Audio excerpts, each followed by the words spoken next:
বিপদজনক যিকোনো মুহূৰ্তত খহি পৰিব পাৰে 1,32,000 ভল্টৰ বিদ্যুৎ খুঁটা।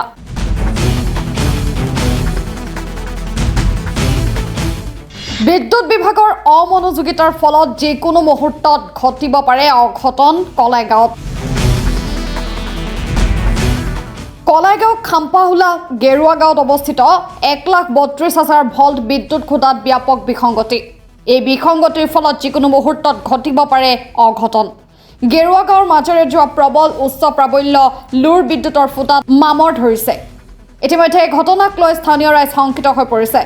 জোৰকৈ যদি বতাহ দিয়ে তেন্তে যিকোনো মুহূৰ্ততে ভাঙি পৰিব পাৰে এই বিদ্যুৎৰ খুঁটা। কাৰেণ্টৰ পোষ্ট আছে, মেক্সিমাম দেউতাৰ আগৰ বয়সৰ বিশেষ এইটো 4টা পোষ্ট আছে। 4টা পোষ্টত মামৰে ধৰিছে।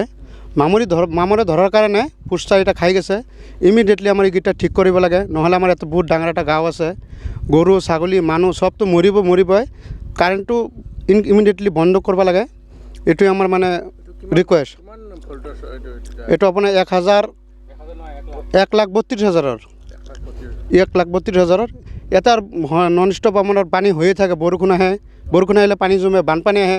সেইটো বানপানীত যদি তাতো পৰে এইটো আৰু বেছি ক্ষতি হ'ব। মেক্সিমাম 3-4টা গাঁও গুচি যাব।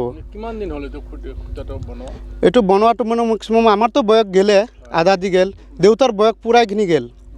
ইমান দিনৰ এইটো তাৰ আগতে বনোৱা এইটো 4টা পোষ্টতে মামৰ ধৰিছে। মামৰ ধৰি আধা আছে, কিছুমান 1 ইঞ্চি আছে, কিছুমান 2 ইঞ্চি আছে। এতিয়া চৰকাৰত এটাই মানে ৰিকুৱেষ্ট, আমাৰ এইটো ইমিডিয়েটলি ঠিক কৰি দিব লাগে। ইয়াতে বহুত মানুহ থাকে পথাৰত, এইটোৱে আমাৰ ৰিকুৱেষ্ট।